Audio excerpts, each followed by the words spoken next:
સામાજિક દૂષણો નીચેથી નથી આવતા હોતા, ઉપરથી આવતા હોય છે. કોઈ ગરીબ માણસની, સામાન્ય માણસની તાકાત નહીં કે સમાજમાં દૂષણો ઉભા કરી શકે. સામાજિક દૂષણો હંમેશા ઉપરથી આવતા હોય છે.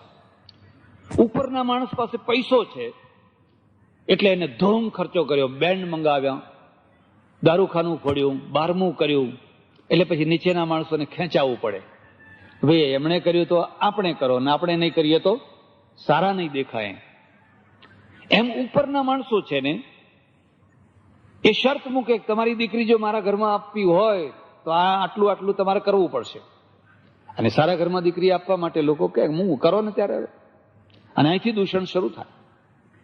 એટલે બહુ સાવધાન રહેજો. ઉમિયામાની દુહાઈ આપજો અને કહેજો કે હે ઉમિયામાં, આ કડવા પાટીદાર સમાજની ચારેય તરફ તારી દુહાઈની રેખા ફેરવીએ છીએ કે અમારી આ રેખાની અંદર આ દૂષણ ના આવે. કડવા પાટીદારનો દીકરો કે દીકરી શ્રીમંતમાં શ્રીમંત ઘરમાં જન્મી હોય કે ગરીબમાં ગરીબ ઘરમાં જન્મી હોય, બસ કંકુ ને કન્યા, એમાં કોઈ દૂષણ ના આવવું જોઈએ. અહીંથી નિર્ણય કરીને જવાનો છે. અને હું તો ઈચ્છું કે આજે સમૂહ લગ્નો છે, એ સમૂહ લગ્નો સૌના, એમાં શ્રીમંત માણસો પણ ભાગ લે. એક તરફ કૃષ્ણ પરણતો હોય ને એક તરફ સુદામા પરણતો હોય, કેટલો આનંદ આવે. હવે બધા સુદામા ભેગા કરો, બધા વીણી વીણીને સુદામા ભેગા કરો તો એમના ચહેરા ઉપર થોડુંક એમ રહેવાનું કે આપણી તાકાત નહીં ત્યારે ને. હવે એમાં કૃષ્ણ બેઠા હોય તો સુદામાને ગૌરવ આવે, અને કૃષ્ણને એ ગૌરવ આવે કે જો શક્તિ હોવા છતાં હું સુદામાને જોડે પરણું છું, શક્તિ છે છતાં હું આ સૌની સાથે બેઠો છું. એટલે એક સામાજિક તકો છે. પણ સામાજિક તકો છે એટલા માત્રથી પ્રજા પૂરી વિકસિત નથી થતી હોતી. સમાજની અંદર આર્થિક તકો પેદા કરવાની હોય છે. પહેલા આવી કોઈ તકો નથી. તમે મથો, મહેનત કરો, રડો, તમારું ખેતર 2 પૈસા કમાવતોય તમારા, ના કમાવતોય તમારા, દેવું જ હોય મોટા ભાગે. પછી હવે આજે તમે જોઈ શકો છો આર્થિક તકો પેદા થઈ. શું તકો પેદા થઈ? તમારે ધંધો કરવો છે, પાટીદારની બેંક છે, જાઓ પૈસા મળશે, લોન મળશે, ધિરાણ મળશે. કેટલી જગ્યાએ મેં જોઈ આ શક્તિ. અને એ બધાનું પરિણામ એ આવ્યું કે બેઠો થયેલો, ઉભો થયેલો માણસ બીજાને બેઠો કરતો થાય, એકબીજાને બીજાને બેઠા કરતા થાય. અમદાવાદમાં ગામમાંથી, એક દૂર ગામડામાંથી એક માણસ આવીને હાટડી કરે છે, પણ એ હાટડી કરીને બેસી નથી રહેતો, તરત જ ગામના બીજા માણસને બોલાવે છે, ત્રીજાને બોલાવે છે, લે તું એ ધંધો કર, હેડ હું તને ઉધાર અપાવીશ. મારા ઓળખીતા એક કડવા પટેલ છે, એમને લાકડાનો મોટો ધંધો છે. એમણે 50 માણસોને શેઠ બનાવ્યા. 3, 4, 5 લાખ રૂપિયાનું લાકડું ઉધાર આપી દે, લઈ જા, ત્યાં વેચે એમ પૈસા આપજે. 4, 5 લાખ રૂપિયાનું ઉધાર ધીરી દે. મેં કહ્યું, અલ્યા ભાઈ, તમે આટલી ઉતાવળ કરીને 5, 5 લાખ રૂપિયાનું ઉધાર આપો અને પછી પેલો ના આપે તો? મને કે મહારાજ, આજ સુધી હું કદી કોર્ટમાં ગયો નથી. આને નહીં આપે તોય મારો ભાઈ છે ને, મારો જ્ઞાતિ ભાઈ છે ને, એમ કે નહીં આપે તોય શું થયું? પણ મારી દાનત ખરાબ નથી તો સામેવાળાની દાનત પણ ખરાબ ના જ હોય. મને હજુ સુધી કોઈ ખરાબ માણસ મળ્યો નથી. ને ઘણા માણસો જોજો તમે, કરોડાધિપતિ હોય પણ હરામ જો કોઈને પૈસો આપે તો, કારણ કે એમને એક માણસ લુચ્ચો જ દેખાતો હોય કે એ લુચ્ચો, કોઈ આપવા જેવો નથી. એક માણસ લુચ્ચો દેખાતો હોય, કારણ કે એના અંદર જ લુચ્ચાઈ બેઠેલી છે. એ કોઈ કાઢે તો એને દુનિયામાં સારા માણસો દેખાય. જે માણસો બીજાને બચાવવા કૂદી પડતા હોય છે ને, એ કોણ કૂદી પડતા હોય છે? જે ડૂબી મરવાની તૈયારી હોય એ જ કૂદી શકતા હોય છે. જે ડૂબી મરવાની તૈયારી ના હોય એ કદી ના કૂદી શકે. એ તો તીરે ઉભા જુએ તમાશો, તે કોડી નવ પામે જોને, હરિનો માર્ગ છે શુરાનો, નહીં કાયરનું કામ જોને. સમાજ છે એને આર્થિક તકો ઊભી કરી આપવાની. માણસમાં તાકાત છે. પાટીદાર તો સાહસી પ્રજા છે, કુશળ પ્રજા છે, બાહોશ પ્રજા છે. એનામાં બધી યોગ્યતા છે, ક્ષમતા છે. રેતીમાં નાવ ચલાવી શકે છે, પણ એને તકની જરૂર છે. અને કોઈએ ભણવાની તક આપી, આ છાત્રાલયો બાંધ્યા, કોઈએ સ્કોલરશીપની તક આપી, કોઈએ પુસ્તકોની તક આપી, કોઈએ આંગળી પકડીને નોકરીની તક આપી, કોઈએ એને નાની મોટી પેઢી કરવાની તક આપી. જોત જોતામાં આખો સમાજ સમૃદ્ધ થયો. એક આવી સભામાં નહીં, મારા ગામમાં, બાજુના ગામમાંથી 4-5 પાટીદારો આવ્યા. મને કે અમારા ગામમાં અન્ન ક્ષેત્ર ખોલવું છે, તમારી સલાહ લેવા આવ્યા છે. મેં કહ્યું તમારા ગામમાં અન્ન ક્ષેત્રની કોઈ સારો ઉપયોગ નહીં થાય. એ સ્થાયી વસ્તી જે હોય આજુબાજુની એ જ બધી રોજ આવ્યા કરશે. એની જગ્યાએ હું તમને કહું એવું કંઈક કરો. મને કે શું કરીએ? મેં કહ્યું રોજ તમે રસોઈ બનાવો, દાળ ભાત રોટલી શાક, અને ગામમાં જે એકલ દોકલ પાટીદાર રહેતો હોય,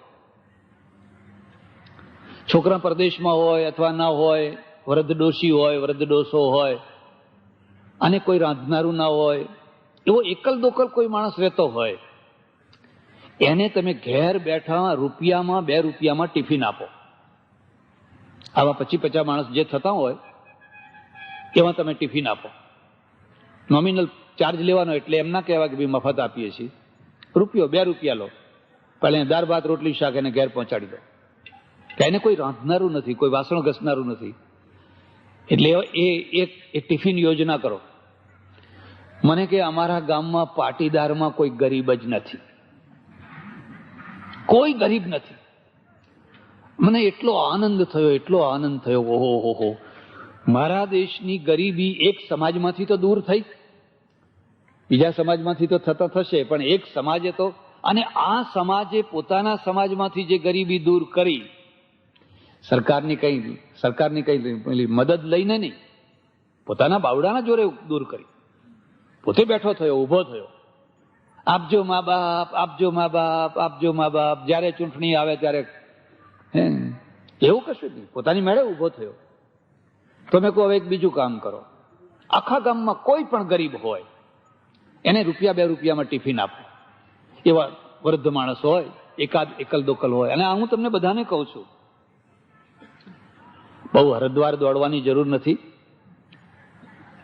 બધા પથરા કાળા ને બધા જ્યાં જુઓ તો કાગડા કાળા ને કાળા છે.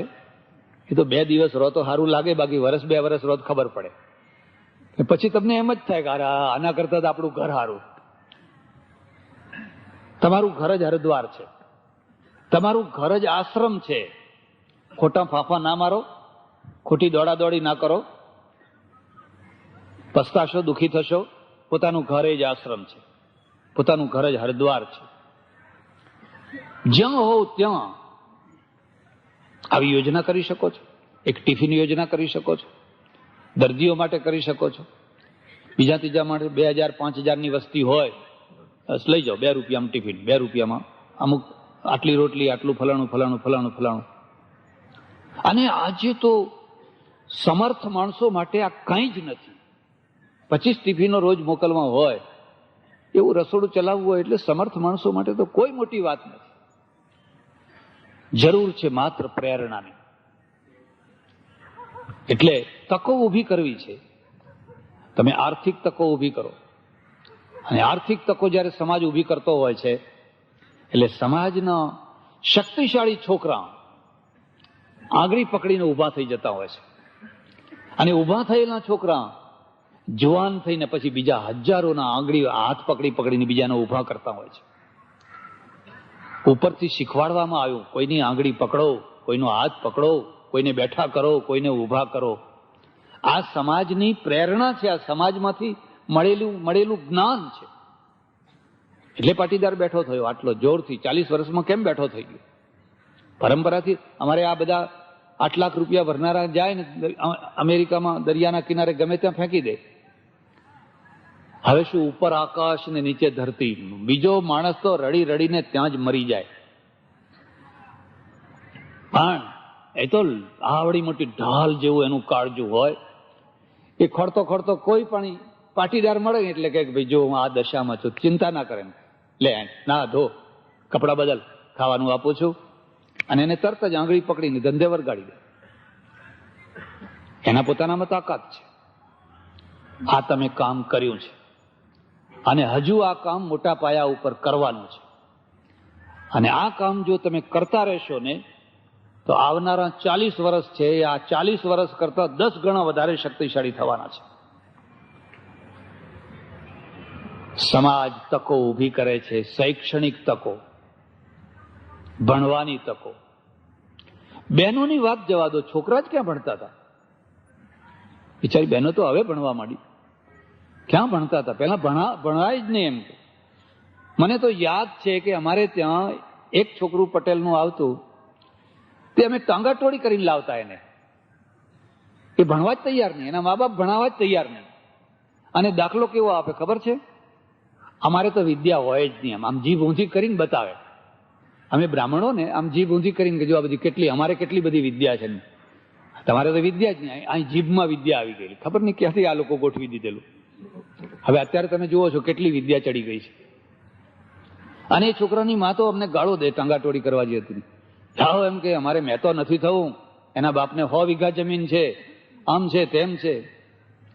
જોત જોતામાં આજે લગભગ 100% પાટીદાર પુરુષો ભણતા હશે. 100%. બહેનોમાં થોડુંક પ્રમાણ કદાચ ઓછું હોય, પણ મારા ખ્યાલથી પ્રાથમિક શિક્ષામાં તો એ પણ ભણતા જ હશે. આ તકો આપણે ઊભી કરી. આ જગ્યા કોઈ યોગમાં લેવાઈ ગઈ, આજે 10 કરોડમાં ના મળે, લેવાઈ ગઈ. સારું થયું. કોઈ બીજા કામ માટે તૈયાર થયેલી. અને આ દુનિયાનો નિયમ એવો છે, બંગલો બાંધનારો બાંધે અને રહેનારો રહે. બાંધનારે કેટલા હરખથી, કેટલા આનંદથી, કેટલા ઉમંગથી બાંધ્યો હોય, પણ એ રહી ના શકે. ભોગવનારો કોઈ બીજો જ આવે. અને મેં જોયું છે, કરોડાધિપતિના ત્યાં જન્મ્યો હોય, ભિખારી થઈને મરે. ફના ફાતિયા કરી નાખ્યો હોય, ભિખારી થઈને મરે. અને ભિખારીના ત્યાં જન્મ્યો હોય અને કરોડાધિપતિ થઈને મરે. એની સ્મશાન યાત્રા જતી હોય ત્યારે હજારો માણસો પાછળ જતા હોય. જન્મ્યો તો ભિખારીના ત્યાં, કોઈ તક નથી, કોઈ પરંપરાની ગાદી નથી, કોઈ ચાન્સ નતો. પણ એટલો બાહોશ ને બહાદુર હતો કે એને પોતે તકો ઊભી કરી, એને પોતે ચાન્સો ઊભા કર્યા. અને કરોડાધિપતિ થઈને, યશસ્વી થઈને મરે. જ્યાં જુઓ ત્યાં એનો લાંબો હાથ પહોંચતો જ હોય, જ્યાં જુઓ ત્યાં એનો હાથ હોય જ. તમે ઈચ્છો કે ના ઈચ્છો, જે દાતા છે એનો યશ થવાનો ને થવાનો જ. અને જે કૃપણ છે, શક્તિ હોવા છતાં પણ સમય ઉપર લાંબો હાથ નથી કરી શકતો, એનો અપયશ થવાનો જ, એના ઉપર માથામાં જોડા પડવાના જ છે. એ તો દેખીતી વાત છે. એટલે સમાજનું કામ છે શૈક્ષણિક તકો ઊભી કરવાનું. તમે આ શૈક્ષણિક તકો ઊભી કરી છે.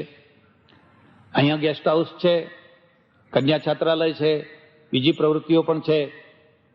હવે અહીંયા એક સરસ મજાનું ઉમિયા માતાનું મંદિર કરવાનું છે, બરાબર? સુરતમાં એક બહુ સરસ મંદિર થાય છે. કોઈ વાર તૈયાર થાય એટલે જોવા જજો, તમને જોવાનું મન થશે. દરેક સમયનું એક સ્થાપત્ય હોય છે, એક શિલ્પ હોય છે. અને આ બધું 5-25 વર્ષ માટે નથી થતું હતું, સેંકડો હજારો વર્ષ માટે થતું હોય છે. હું નહીં હોઉં, તમે નહીં હોવ, તમારા છોકરાના છોકરા નહીં હોય, પણ એ મંદિર ઊભું હશે. એના પથ્થરો, એની કલા, એની કોતરણી, એનું સ્થાપત્ય, ઉમિયામાની ધજા ફરફર ફરફર ફરફર ફરફર થતી હશે. અને એ મંદિરની અંદર સમાજની અસ્મિતા હશે, સમાજનું ગૌરવ હશે, સમાજનો જય જયકાર હશે. સમાજને એક બીજું પણ ખ્યાલમાં આવ્યું કે અહીંયા ગેસ્ટ હાઉસ છે, એનો પૂરો ઉપયોગ નથી થઈ શકતો. કારણ કે અહીં કોઈ ઉતરે અને એને ગામમાં જવું હોય તો 50 રૂપિયા તો રિક્ષા ભાડું જ થઈ જાય. આવા જવાના જ 50 રૂપિયા થઈ જાય. એટલે નવરંગપુરાની આજુબાજુમાં નારણપુરા, નવરંગપુરા, ઉસ્માનપુરા એટલા કોઈ વિસ્તારમાં કોઈ સારી જગ્યા લઈ અને ગેસ્ટ હાઉસ કરવું એ પણ યોજના છે. એટલા માટે કરવું કે મારા સમાજનો કોઈ પુરુષ કે કોઈ બહેન કે કોઈ કપલ આવ્યું હોય એને ગમે તેવી હોટલોમાં ઉતરવું ના પડે અને હોટલોના વાતાવરણમાં પ્રભાવિત ન થવું પડે. આજે તમે જાણતા હશો કે હોટલોમાં અને કઈ જગ્યાએ કઈ પ્રકારના વાતાવરણો હોય છે. મારો સમાજ ગૌરવપૂર્વક આવી અને પોતાના ગેસ્ટ હાઉસમાં પોતાના બાપના ઘરમાં ઉતરી શકે, રહી શકે 2 દિવસ 4 દિવસ, આ એક ગૌરવની વાત છે, એક મહત્તાની વાત છે. એટલે આજે જે આખું સ્નેહ મિલન થયું છે આનું નામ જ છે સ્નેહ મિલન. અને સ્નેહનો અર્થ થાય છે ચિકાસ.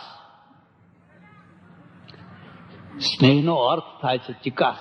અને પ્રેમ, નેહ, સ્નેહ, સ્નેહમાંથી અપભ્રંશ કર્યો નેહ. જિંદગીમાં બધું ખોજો પણ નેહ ના ખોશો.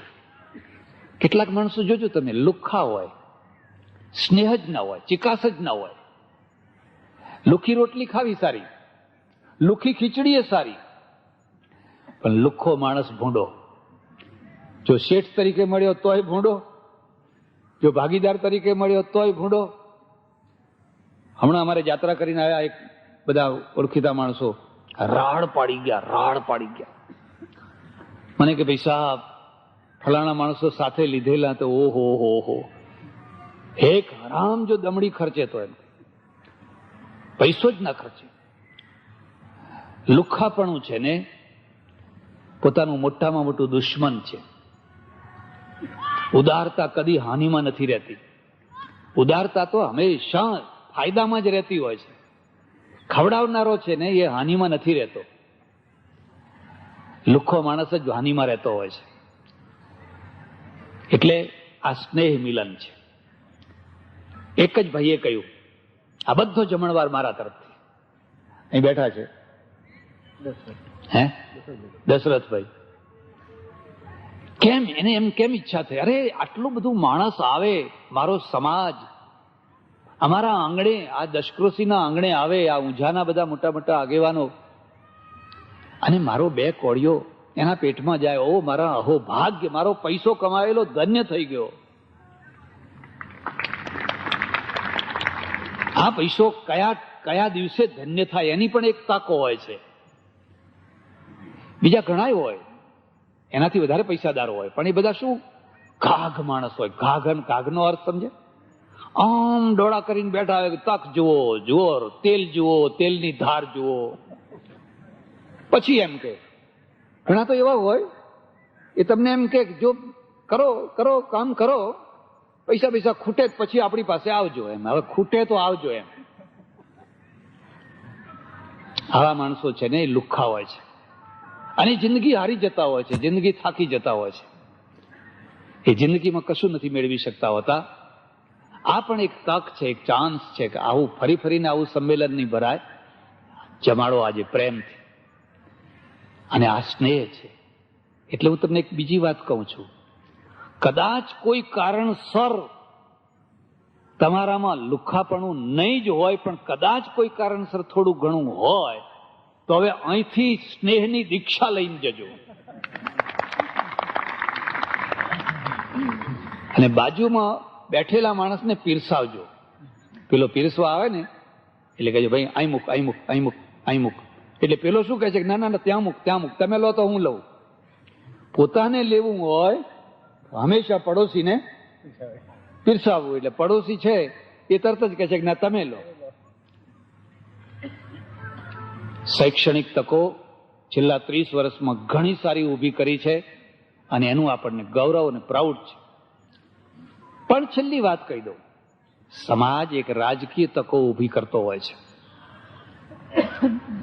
સમાજોનો જ ઇતિહાસ છે. ફલાણો વંશ ને.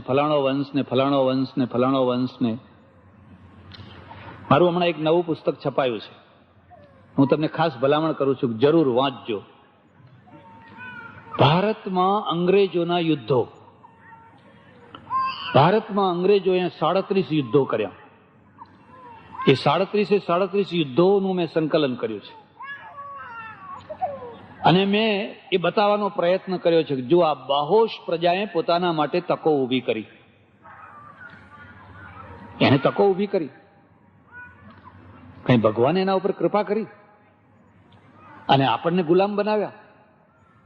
અરે એ પ્રજા તો માંસાહારી પ્રજા છે, દારૂ પીનારી પ્રજા છે, ગૌમાંસ ખાનારી પ્રજા છે, ક્લબોમાં નાચનારી પ્રજા છે, અને છતાં પૈસાના ઢગલા એમના ત્યાં છે. એને તકો ઊભી કરી. 13મી 14મી શતાબ્દીથી તમે જો જુઓ તો યુરોપના દેશો દરિયો ડખોળવા માંડ્યા. દરિયો કેટલા વર્ષો સુધી, 100, 150, 200 વર્ષ સુધી એ દરિયામાં આંટા મારતા રહ્યા. કેટલા ડૂબી ગયા, કેટલા મરી ગયા. એક કોલંબસ, એના અંદર સાહસ, શક્તિ, પણ આર્થિક તાકાત નહીં. રાણી ઇઝાબેલા રાણીએ એને મદદ કરી.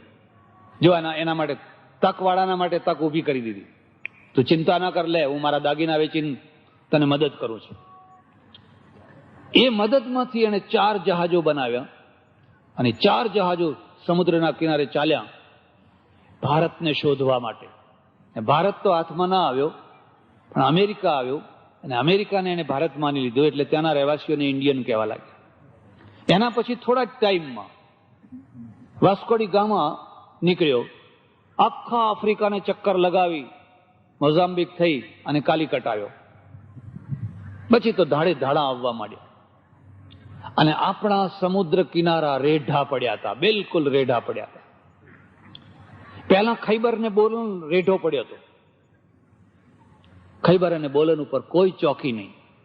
ભારતના બધા રજવાડા થઈ 100 માણસો ત્યાં મૂક્યા હોત, 100 માણસો, અને ખાલી 25,000 માણસો ત્યાં મૂક્યા હોત, કાયમી થાણું થાપ્યું હોત, ખાલી 2 જ બાંકોરા પૂરવાના હતા તો ભારતને કોઈ આંચ નથી આવવાની. પણ ખૈબર અને બોલન બે રેઢા પડ્યા હતા. પછી ખૈબર બોલનનો ભય ગયો એટલે આખો દરિયો રેઢો પડ્યો હતો. કેમ દરિયો રેઢો પડ્યો હતો ખબર છે? એ વખતે ભારતમાં શું થતું હતું? ભારતમાં મોગલો અને મરાઠાઓનો ઉદય થઈ રહ્યો હતો. અંદર અંદર કાપાકાપી ચાલતી હતી એક તરફ.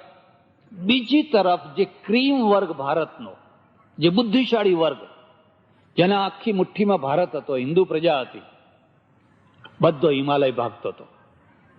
બસ હિમાલય, જાઓ હિમાલય, જાઓ હિમાલય, પલાઠી વાળીને બેસી જવાનું.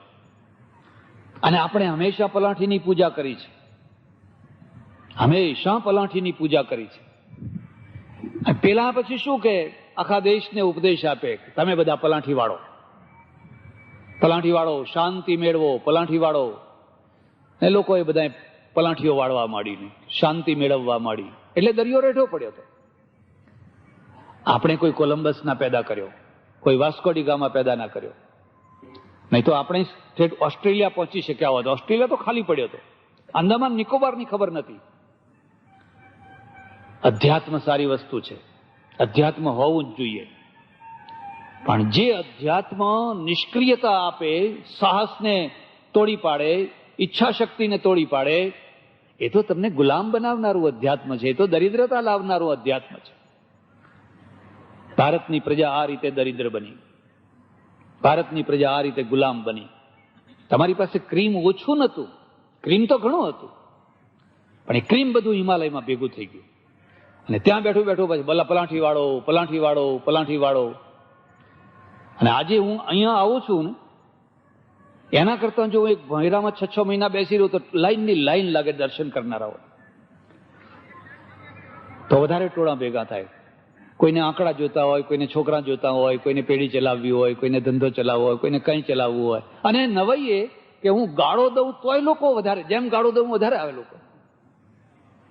ત્રંબક ગયો, એ ત્રંબકમાં એક ગુફાઓ છે, તમે કોઈ ગયા હોય તમને ખબર હશે. એ ગુફામાં એક મહારાજ રહે. તો પછી એમને મળવાનું થયું.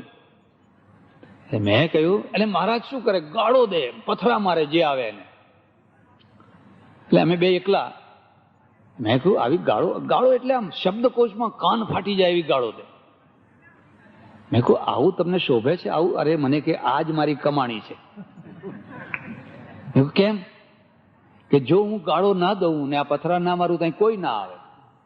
આ તો ગાળો ખાવા માટે લોકો આવે છે, અને જેને પથરો વાગી જાય ને કે હા હા હા બસ કે હવે આપણો બેડો. તમે કોને પૂજો છો? આ પરિણામ છે. આના પરિણામે દેશનું પતન થયું. એટલે દરિયો આખો રેડો. અને એ પહેલા પોર્તુગીઝો આવ્યા, એના 100 વર્ષ પછી અંગ્રેજો આવ્યા. અંગ્રેજોને રસ્તો જ નતો મળતો, એ વહાણ બધા ડખોડતા હતા.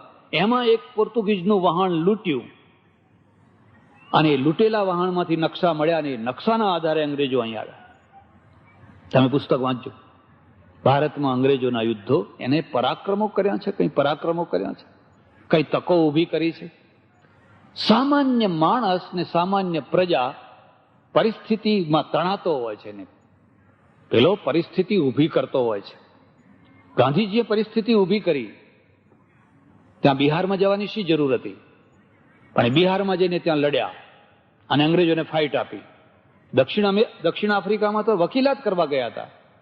એ વકીલાત કરતા કરતા 2 પૈસા કમાવાના હોય, એમાં વળી આ બધી ધંધો કરવાની શી જરૂર? પણ એમને તકો ઊભી કરી. આ સમર્થ માણસ છે. સામાન્ય માણસ તણાઈ જતો હોય છે, સમર્થ માણસ છે, તકો ઊભી કરતો હોય છે.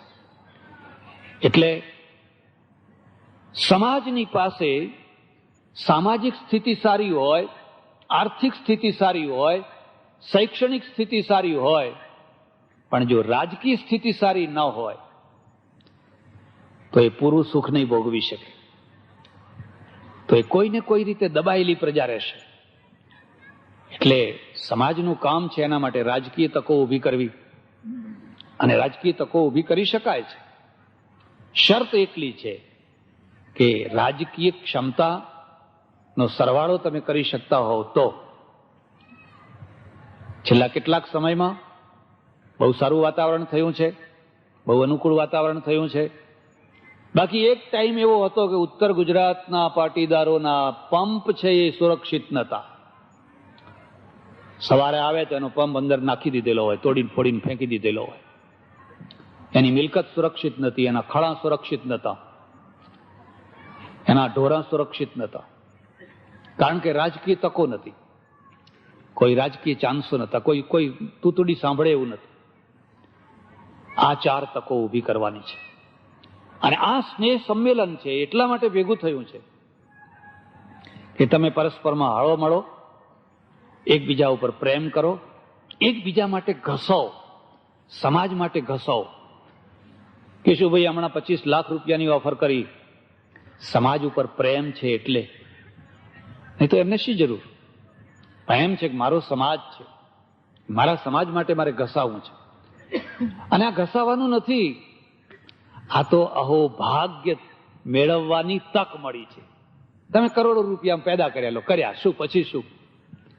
પછી મરી ગયા પછી શું? પછી કે છોકરા નતા, ભત્રીજા હોય, કોર્ટમાં કેસ કર્યો, લડ્યા, અને છોકરા હતા, છોકરા બરાબર મન માને એવા નતા.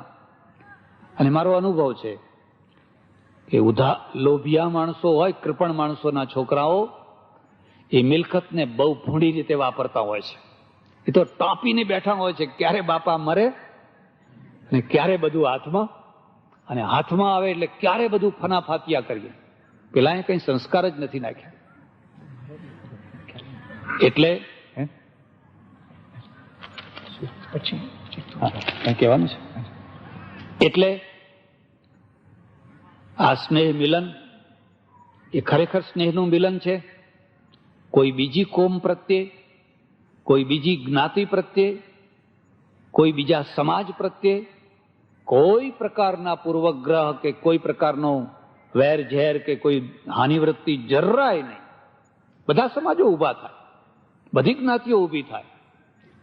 જેમ પાટીદારોએ પોતાના સમાજ માટે કર્યું એમ વાણિયા કરે, બ્રાહ્મણ કરે, બારોટ કરે, ફલાણા કરે, ફલાણા કરે, ફલાણા કરે. અને પાટીદારોની તો ખાસિયત એ છે કે એમાં કેટલાય માણસો એવા છે કે જે પોતાના સમાજને તો આપે છે, પણ જરૂર પડે તો એ બીજા સમાજને પણ પછી મદદ કરે છે, બીજા સમાજને પણ આગળ લાવે છે. એટલે આમાં કોઈ કોમવાદ કે એવો કોઈ પ્રશ્ન જ નથી. પોતાના સમાજમાં હળી મળીને બહેનોના પ્રશ્નો ઉકેલાય, ભાઈઓના પ્રશ્નો ઉકેલાય, આ બધા પ્રશ્નો ઉકેલવા માટે આ સ્નેહ મિલન છે. અને સ્નેહ મિલનનો સૂચિતાર્થ એ છે કે આપણે અહીંયા એક સરસ મજાનું ઉમિયા માતાનું મંદિર કરીએ. મારી ઘણી કેસેટો છે, એમાં એક જય ઉમિયા કરીને પણ કેસેટ છે. જય ઉમિયા, ખબર નહીં આજે ગાડીમાં હશે કે નહીં હોય, પણ કોઈ વાર મળે તો સાંભળજો એ જય ઉમિયાની કેસેટ. તો એ રીતે આજનું સ્નેહ મિલન સાચા અર્થમાં સ્નેહવાળું થાય. જ્યારે તમે જમવા બેસો તો એકબીજાને પ્રેમથી જમાડજો, ભેટજો. ગરીબ અને શ્રીમંતનો ભેદ ના રાખશો. આજનો શ્રીમંત કદાચ કાલે ગરીબ થઈ જાય અને આજનો ગરીબ કાલે શ્રીમંત થઈ જાય, કંઈ કહેવાય નહીં. આ તો જ્ઞાતિ સંમેલન છે, સમાજનું સંમેલન છે, એટલે એમાં એવા કોઈ ભેદ ના રાખશો. હળી મળીને એકબીજાને મદદરૂપ બનો, પ્રેમરૂપ મળો અને ધન્ય બનો. મા ઉમિયાને હૃદયથી પ્રાર્થના કે ઊંઝા ઉમિયામાનું જે સંસ્થાન છે, જે કેન્દ્રમાં છે, અને કેન્દ્રમાંથી જે અનેક શાખા પ્રશાખાઓ દૂર દૂર સુધી ફેલાવા લાગી છે, એ શાખાઓ હળીભળી લીલી થાય અને બધાને સુખ આપે એવી મંગળમય બને એવી માતાજીને પ્રાર્થના. આભાર, ધન્યવાદ, હરિઓમ. સમાજના ઉત્થાન માટે અનેક ઉદાહરણો 11,100 પ્રેરણા તર્કબદ્ધ રજૂઆત માટે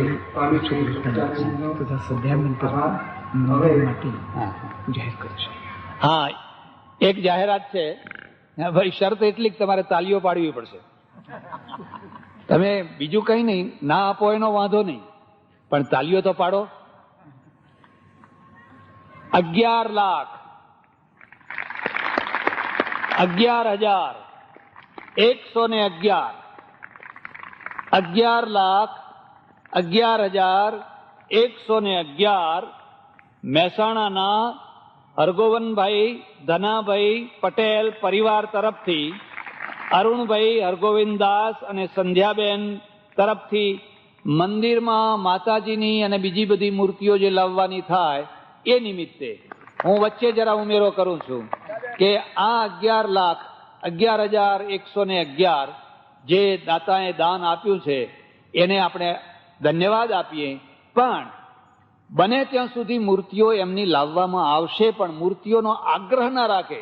મંદિરમાં કોઈ પણ કામ થાય એ કામ માટે આપે, પછી તો આગળની વાત આગળ, પણ અત્યારે પહેલી જરૂર મંદિરની છે, એટલે દાતા એટલી ઉદારતા જરા વિશેષ રૂપથી બતાવે. હા, એ દાતા અહીંયા આવે, એમનું પ્રમુખશ્રી તરફથી. બસ બસ.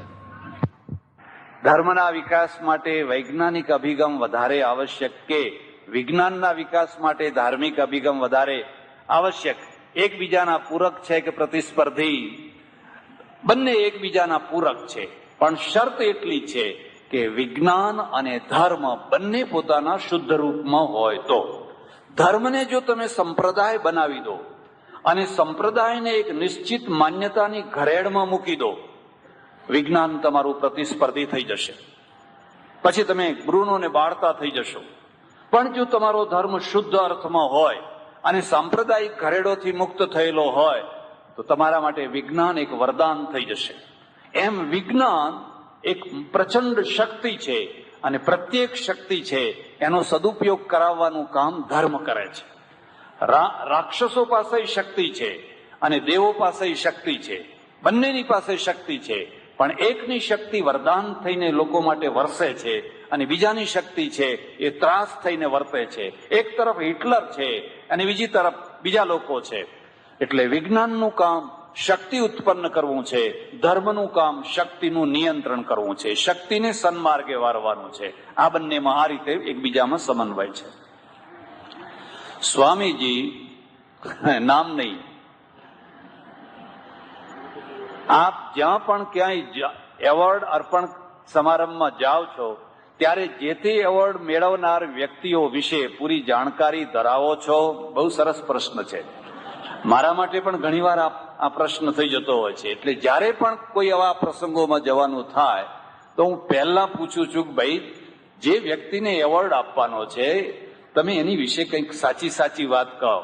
એવું ના થાય કે ખરેખર તમે કોઈ એવા ભણતા માણસને જ એવોર્ડ અપાઈ દો અને લોકો એમ સમજે કે આ મહારાજને કંઈ ગતાગમ નથી. એટલે બને એટલો હું પ્રયત્ન કરું છું કે હું જેને કોઈને પણ એવોર્ડ આપવા જાઉં છું ખરેખર એ એવોર્ડને લાયક છે કે કેમ, મારી શક્તિ પ્રમાણે હું તપાસ કરું છું. અગ્રણી વર્તમાન પત્રોમાં પણ અંધશ્રદ્ધા પ્રેરક લેખો આવતા હોય છે. તે માટે જનવિજ્ઞાન ગાથા શું કરી શકે તેમ છે. બહુ સાચી વાત છે. અગ્રણી વર્તમાન પત્રો જ નહીં, સરકારનું એક ખાતું છે એ અંધશ્રદ્ધા નિવારણનું કામ કરે છે અને બીજું ખાતું અંધશ્રદ્ધા વધારવાનું કામ કરે છે. વર્તમાન પત્રો એક ધંધો છે, એક વેપાર છે. એ કોઈ આદર્શો માટે કોઈ સિદ્ધાંત, એક તરફ મારો લેખ છાપ્યો હોય બીજી તરફ અંધશ્રદ્ધા વાળો સાથે સાથે છાપ્યો હોય તો ઘણી વાર ચર્ચા કરું મને કે મહારાજ અમારે ત્યાં તો આ વાંચનારાય છે ને આ વાંચનારાય છે. અમારે તો બધી પ્રકારના વાંચનારાઓ હોય એટલે બધાને સંતોષ આપવાનું કામ અમારું છે. એક સજ્જન મને મળ્યા, મને કે 9 વર્ષથી હું ભૂત પ્રેત ઉપર કટાર લખું છું, માત્ર ભૂતો ઉપર જ લખું. હું પોતે ભૂતમાં માનતો નથી. અરે મેં કહ્યું ભાઈ તમે પોતે ભૂતમાં નથી માનતા અને ભૂત પ્રેત ઉપર કથાઓ લખો છો? મને કે હા. કેમ? મને કે પેટ માટે, આ ધંધો છે આપણો, આ તો પેટ માટે લખું છું. અરે મારા ઉપર કેટલા કાગળો આવે છે, જવાબી કાગળો આવે છે, હું બધા કચરામાં નાખું છું. અરે આ તો મારો પેટનો ધંધો છે. સમાચાર પત્રો પણ કોઈ માત્ર કોઈ સિદ્ધાંત પ્રચાર કરવા માટે કોઈ આદર્શો માટે કાઢતા હોય એવું ભાગ્યે જ બનતું હોય છે. એ તો એમના ધંધા માટે છે. એમાં તમે જાહેર ખબર છાપો, આમ છાપો, તેમ બધું છાપતા હોય છે. એટલે છતાં પણ દુઃખની વાત તો છે જ.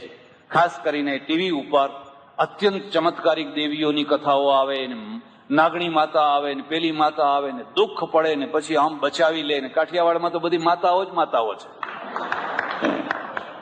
જ્યાં જુઓ ત્યાં એની અસર બહુ મોટી થતી હોય છે. અને એથી વધારે હું તમને કહું કે અમારી બધી કથાઓ, ખાસ કરીને સપ્તાહો, આદિથી અંત સુધી શ્રાપ ને આશીર્વાદ, શ્રાપ ને આશીર્વાદ, શ્રાપ ને આશીર્વાદ. હવે આમાંથી અંધશ્રદ્ધા ઉભી ના થાય તો બીજું થાય શું? રાજાને સંતાન નતું, એક ઋષિએ આશીર્વાદ આપ્યો ને સંતાન થયું. વળી એક બીજા ઋષિએ શ્રાપ આપ્યો, તે છોકરો મરી ગયો. હવે આ શ્રાપ ને આશીર્વાદની સતત કથાઓ કરોડો રૂપિયા ખર્ચી અને લોકો દર વર્ષે કરાવે છે અને એમાંથી ટન બંધ અંધશ્રદ્ધાઓ લોકોમાં વિતરિત થાય છે. એને રોકવી કેવી રીતે રોકવી શકે? એમાં સોનું છે, એમાં પિત્તળ, એમાં સારી વાતો છે, સારી વાતો ઘણી છે, પણ એ સારી વાતોની સાથે નબળી વાતો પણ એટલી બધી છે કે લોકોના મગજ ઉપર એ અસર થતી હોય છે. અને એક મારા ઓળખીતા સપ્તાહકાર છે, એમણે મને કહ્યું કે તમારા પુસ્તકો વાંચ્યા પછી ચમત્કારો ઉપરથી મારી બિલકુલ આસ્થા ઉઠી ગઈ ને હવે હું ચમત્કારોમાં માનતો નથી. પણ મેં કહ્યું સપ્તાહમાં ચમત્કારની વાતો કરવાની? મેં કહ્યું કેમ? એમ કે એ તો આપણો ધંધો કહેવાય, એમ કે એના વિના જામે જ નહીં. મારે તો કે ચમત્કારમાં હું કહું કે ફલાણા શેઠની દુકાન ચાલતી નથી અને બિચારો આત્મહત્યા કરવાની હદ સુધી પહોંચી ગયેલો, એવી ભૂંડી સ્થિતિમાં એક સંત મળ્યા અને સંતે એમના પીઠ ઉપર ધબ્બો માર્યો અને દુકાન ચાલતી થઈ ગઈ. એમ કે ધમધોકાર ચાલતી થઈ ગઈ. તમે કહ્યું ખરેખર ચાલતી થઈ ગઈ? મને કે એ ચાલે કે ના ચાલે, આપણી દુકાન ચાલે એટલે બસ. એમ કે એ કેવી રીતે? મને કે જયારે કથા પૂરી થાય ને લોકો પગમાં પડે, આમ પગમાં પડે, બાપુ બાપુ બાપુ બાપુ, મારા માથા ઉપર હાથ મૂકો, મારી દુકાને પગલાં કરો, આપણી દુકાન ચાલતી થાય એટલે બસ છે. આ બધું ધંધા સાથે સંકળાયેલું છે અને એને કાઢવું બહુ કઠિન છે. હિન્દુ ધર્મ શા માટે કટ્ટર બની શકતો નથી, શા માટે ઉદાર મતવાદી બની રહે છે, એનું મને ગૌરવ છે. જો હું મુસલમાન ધર્મમાં જન્મ્યો હોત તો ક્યારનોય મને મારી નાખ્યો હોત. પણ હું જીવું છું એટલા માટે જીવું છું કે હું હિન્દુ ધર્મમાં જન્મ્યો છું. અહીંયા કોઈ તસ્લીમા નસરીન હોય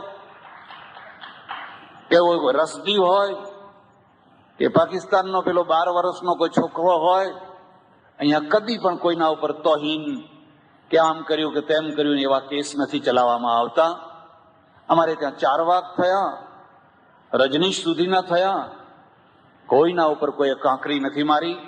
અને એનું એક જ કારણ છે કે આખા હિન્દુ ધર્મનું દર્શન તર્કને સ્વીકાર કરે છે.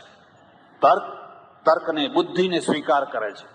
તમને ગાળો દેવાનો અધિકાર છે, તમને ગમે તે તમારી વાત રાખવાનો અધિકાર છે. ચાર્વાક દર્શનના આદિગુરુ બૃહસ્પતિ છે, એને અમે નમસ્કાર કરીએ છીએ કે ભલે નાસ્તિક હોય.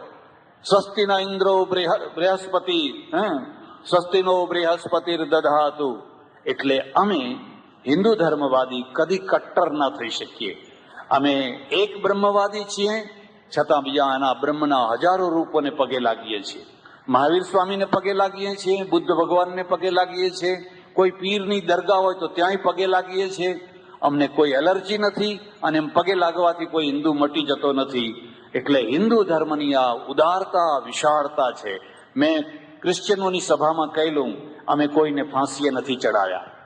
તમે બધાએ જીસસને ફાંસીએ ચડાવ્યા, કોઈને મારી નાખ્યા, જુલમ કર્યા. અમે કોઈને ફાંસીએ નથી ચડાવ્યા. અમે બહુ તો એટલું કીધું કે અમે તમારો સ્વીકાર નથી કરતા. આ આપણી વિશાળતા છે. એટલે ગાંધીજી, અને એના જ કારણે આજે આ પ્રશ્નોત્તરીની સભા થઈ શકે છે. હું કાશીમાં રહેતો, એક મૌલવી, બહુ સારા માણસ, બહુ ભલા માણસ, રોજ અમે ગંગા કિનારે મળીએ, 15-20 માણસો ભેગા થઈએ, પછી ઘણી ચર્ચા કરીએ. અને એમણે વાતમાં કહ્યું મને કે અમારામાં ને તમારામાં ફરક શું? હવે નવા પ્રશ્નો કોઈ ના લાવશે, બધા ઘણા પ્રશ્નો છે. આપણે રાતના 12 વાગે તોય પણ પૂરા ના થાય એટલા બધા પ્રશ્નો છે. મને કહે કે અમારામાં ને તમારામાં ફરક શું? મેં કહું બતાવું. તમે ચાલો મારી સભામાં, અને હજારો હિન્દુઓને હું કહું કે ગીતા જેટલી મહાન છે, અને ગીતાના દ્વારા જેટલું લોકોનું કલ્યાણ થાય છે, એટલું જ કુરાનના દ્વારા પણ થઈ શકે છે. કુરાન પણ મહાન છે. મારા શ્રોતાઓ પ્રેમથી સાંભળશે. અને તમારા શ્રોતાઓ પાસે લઈ જઈને આવું બોલો મને કે પગ પકડીને નીચે પછાડે, ફેંકી દે. મેં કહું આજ આપણા બંનેમાં આજ ફરક છે. અમારે ત્યાં એટલી વિશાળતા છે કે અમે કુરાન શરીફને પણ સારી વાત હોય તો એમાંથી માનીએ છીએ, બાઇબલમાંથી સારા ઉદ્ધરણ આપીએ છીએ, બુદ્ધને ભગવાન માનીએ છીએ. અમારા માટે કોઈ એલર્જી નથી. એટલે આપણી આ વિશાળતા છે, અને એ વિશાળતાને આપણે ટકાવવી જોઈએ. કોઈ સંકુચિત થઈ ગયું એટલે આપણે સંકુચિત ન થવું જોઈએ. કોઈ કટ્ટર થઈ ગયું તો આપણે કટ્ટર ન થવું જોઈએ.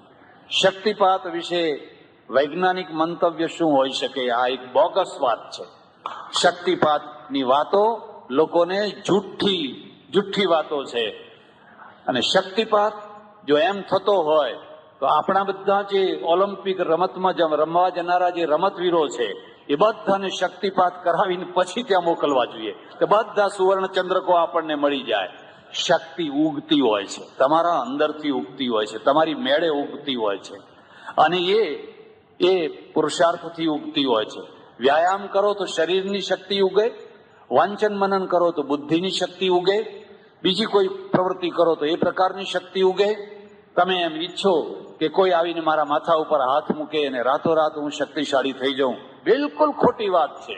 અને એના કારણે આ શક્તિપાત કરનારાઓએ આજ સુધી એક પણ શક્તિશાળી માણસ પેદા નથી કર્યો. હા, દુર્બળ માણસોના ઢગલા કરી દીધા છે.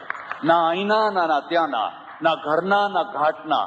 ભલા થજો, આવી શિબિરોથી કે આવી વાતોથી દૂર રહેજો. હા, નરસિંહભાઈ, જુનાગઢ. હાલના સમયમાં દરેક મનુષ્ય ધર્મ કરતા વિજ્ઞાનને વધારે મહત્વ આપતો થયો, તેનું રહસ્ય સમજાવશો. ના, એવું નથી.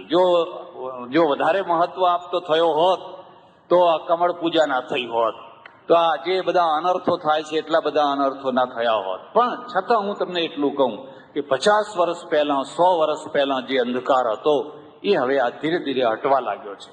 એક એવો વર્ગ તૈયાર થઈ રહ્યો છે કે હવે ગમે તે વાત બ્રહ્મવાક્યમ જનાર્દનમ એના ગળે નીચે ઉતારી શકાય એમ નથી. પણ છતાં અંધશ્રદ્ધાળુ વર્ગ પણ છે જ, અને આ વર્ગ પણ છે જ, અને આ વર્ગ ધીરે ધીરે હવે મોટો થઈ રહ્યો છે. પ્રત્યેક સાધનાને સમય લાગતો હોય છે, એટલે આ વિજ્ઞાનના વિકાસ માટે પણ થોડો સમય લાગવાનો જ છે. અને એટલે ધર્મ અને વિજ્ઞાન આપણે બંનેનો મેળ કરવાનો છે. સ્વામીજી પ્રણામ. વિચારોથી મનમાં અશાંતિ થાય છે. વિચારો પર કાબુ મેળવવા તેમજ મનની શાંતિનો ઉપાય જણાવવા વિનંતી. આ બહુ સારી વાત છે, અને ઘણા લોકોનો આ પ્રશ્ન હશે. પહેલી વાત તો એ છે કે વિચારો આવવા જ જોઈએ. એ કુદરતી વ્યવસ્થા છે કે તમારા અંદર વિચારો આવ્યા કરે. તમે ગાઢ નિદ્રામાં હો ત્યારે વિચારો ના આવે, તમે મૂર્છાવસ્થામાં હો ત્યારે વિચારો ના આવે. જો તમારા અંદર આ વિચારો ના આવે તો તમારી ચેતનાનો અર્થ જ ના રહે. પણ ન ગમતા વિચારો આવે, ન ગમતા વિચારો આવે ત્યારે માણસ ત્રાસી જતો હોય છે. ન ગમતા વિચારોમાં પણ કેટલીક વાર ગેરસમજ થતી હોય છે. હમણાં મારે આશ્રમમાં એક 27 વર્ષનો છોકરો આવ્યો, જુવાન આવ્યો. મને કહે છે ગમે તે કરો પણ મારા મગજમાંથી આ વિકારો દૂર થાય એવું કરો. મેં કહ્યું શું વિકારો છે? માફ કરજો, મારે થોડી સ્પષ્ટતાથી બોલવું પડે છે. મને એમ કે સ્ત્રીઓના વિચાર બહુ આવે છે. મેં કહું આવવા જ જોઈએ, આ ઉંમર તારી એવી છે. તને 27 વર્ષે જો સ્ત્રીઓના વિચાર નહીં આવે તો પછી બહુચરાજી ભેગું થવું પડશે. આ ઉંમર જ એવી છે. આ કુદરતે મૂકેલી વ્યવસ્થા છે. આ વિકાર નથી, આ વ્યવસ્થા છે. 70 વર્ષના વૃદ્ધ નહીં આવતા હોય છે. કોઈને પૂછી જોજો, 75 વર્ષના વૃદ્ધ નહીં આવતા હોય છે. આ તો કુદરતી વ્યવસ્થા છે. હા, એનો અતિરેક થઈ જાય, એ બહુ મોટા પ્રમાણમાં થઈ જાય તો એ વિકૃતિ કહેવાય. પણ એ લિમિટમાં, માપમાં આવતા હોય તો એ વિકાર નથી. એનાથી મૂંઝાવાની જરૂર નથી. એ તો કુદરત એમ બતાવે છે કે તમે હવે આ ફલાણા પીરિયડ ઉપર ચાલી રહ્યા છો, આ રસ્તા ઉપર તમે ચાલી રહ્યા છો, આ તો કુદરતી વ્યવસ્થા છે. એમ માનો કે તમને કોઈની સાથે શત્રુતા થઈ ગઈ તો તમારા શત્રુના વિચારો આવ્યા કરે, એ આવવાના જ છે. દ્વેષ બુદ્ધિ ઓછી થાય તો ઓછા આવે, અને દ્વેષ બુદ્ધિ ઓછી કરે એનું નામ અધ્યાત્મ. જેનાથી તમારું દ્વેષ વૃત્તિ ઓછી થાય, વિરોધીઓના પ્રત્યે પણ દ્વેષ ભાવ ના રહે, એનું નામ અધ્યાત્મ. એ તમારા અંદર વિકસિત થાય તો આપોઆપ ઓછું થાય. બાકી તમે એમ ધારો કે મારા અંદર કોઈ વિચારો જ ના આવે તો તમે તમારા જીવન સાથે એક ખોટી લડાઈ માંડીને બેઠા છો ને, જેમાં તમે હારી જવાના છો, કદી જીતવાના નથી. प्राचीन युग में दूध पीती कर देने की प्रक्रिया और अर्वाचीन युग में मेडिकल लेबोरेटरी द्वारा जांच के द्वारा एबॉर्शन, क्या तफावत है? मुकेश माधवाणी, दिराणी, प्राथमिक स्कूल રાજકોટ. સાચી વાત છે. પ્રાચીન કાળમાં મૂળમાં તો શું છે કે કલ્ચર છે ને, કલ્ચરે સ્ત્રીઓના પ્રત્યે જાણતા અજાણતા પહેલેથી જ હંમેશા સેકન્ડ ગ્રેડનો